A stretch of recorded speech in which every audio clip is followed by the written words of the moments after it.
Hi there, everybody. I want to share a book with you today. I'm recording this here on Memorial Day weekend in 2021, and that marks the 100-year anniversary of something that happened over Memorial Day weekend in 1921. And it wasn't something happy, it was something very, very sad. And when I was a little kid, I used to think 100 years was a really long time. And now that I've gotten to be a grown up, I've realized, you know what? 100 years really isn't that long at all. It's pretty quick. And what I'm about to share with you was not that long ago. I have this book for you. It was written by Carol Boston Weatherford and Floyd Cooper, and it's called Unspeakable, and it's about the Tulsa Race Massacre. And this happened 100 years ago. It happened over 2 days, May 31st, 1921 to June 1st, 1921. I'm just going to read you this story now.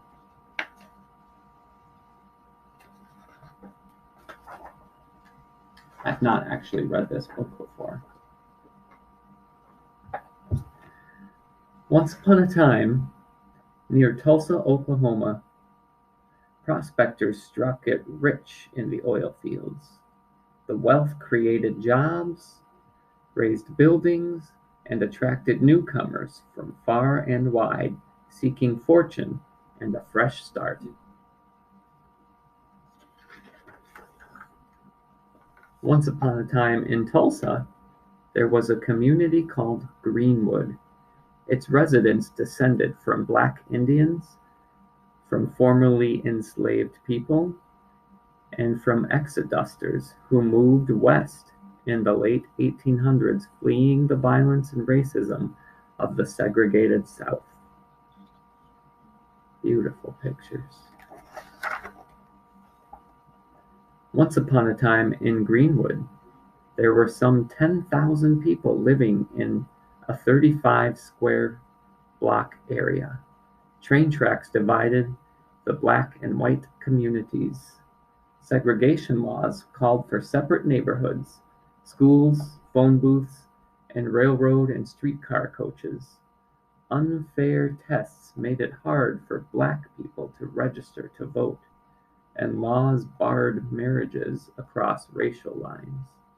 That means you couldn't get married if you were a different race from the person you wanted to marry. So many black businesses cropped up along a 1 mile stretch of Greenwood Avenue that educator and business leader Booker T. Washington called the area Negro Wall Street of America. The name later became Black Wall Street, and the community kept thriving. So this was a very successful area for black business owners. Once upon a time on Black Wall Street, there were dozens of restaurants and grocery stores. There were furriers, a pool hall, a bus system, an auto shop, nearly 200 businesses in all. There were also several libraries, a hospital, a post office, a separate school system, where some say black children got a better education than white children.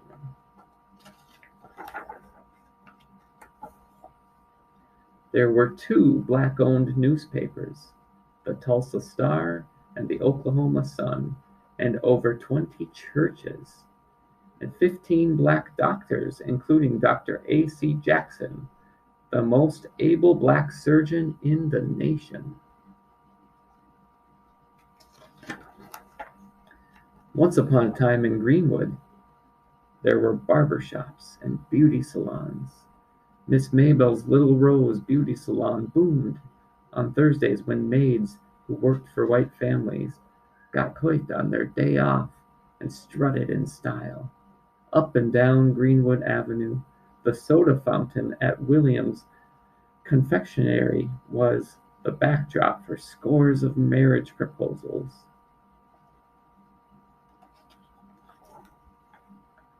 And there was a luxurious Stratford hotel. It was then the largest black-owned hotel in the nation. Black guests were welcomed there even as they were barred from Tulsa's white hotels. Once upon a time in Greenwood, there were 2 movie theaters, including the 800-seat black-owned Dreamland. There were even 6 privately owned airplanes.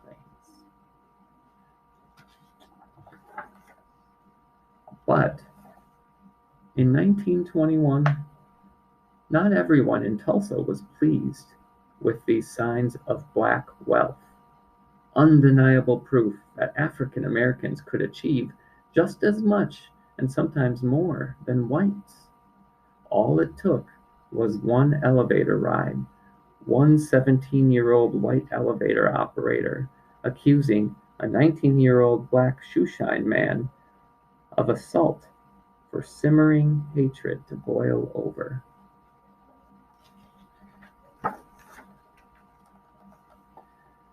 With the accused man in jail, the white-owned Tulsa Tribune newspaper ran a headline prompting readers to nab him.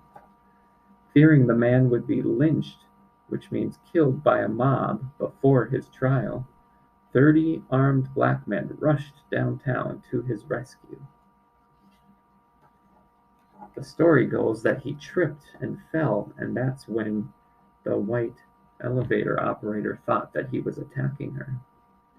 At the jail, they faced off with 2,000 armed whites on May 31st, 1921, one day after Memorial Day, a holiday that honors fallen soldiers.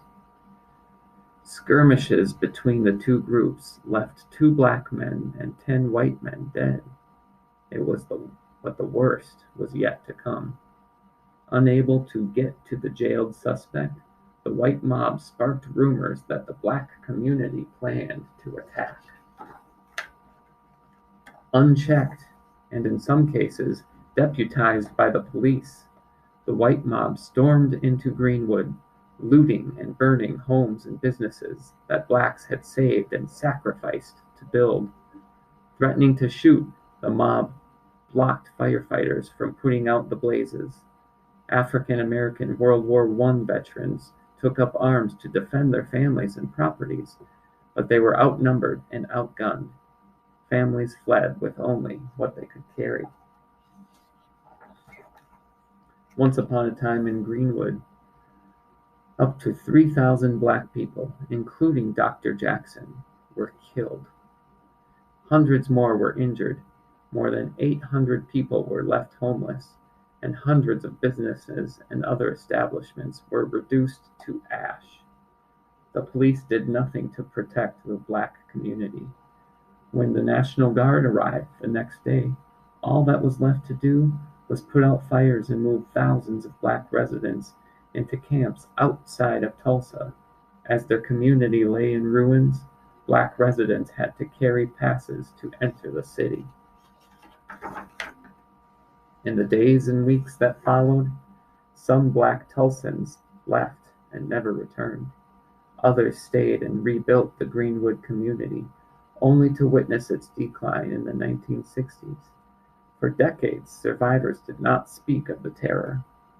75 years passed before lawmakers launched an investigation to uncover the painful truth about the worst racial attack in the United States history. Police and city officials had plotted with the white mob to destroy the nation's wealthiest black community.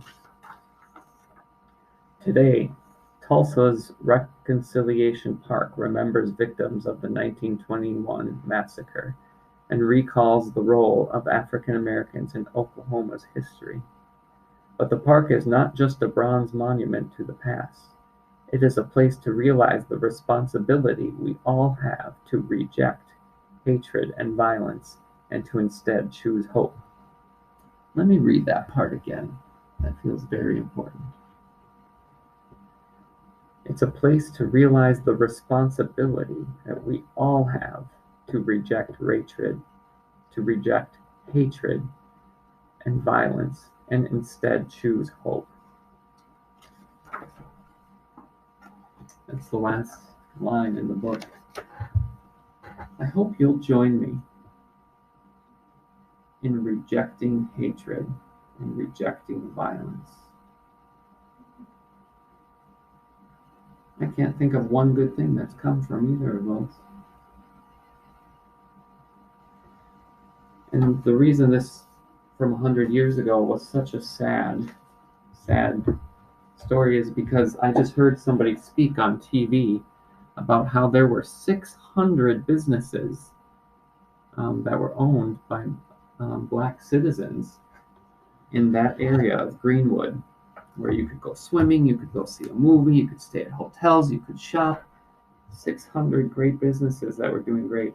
And after this massacre, and those businesses were torn down, there remains 26. So that's a lot less.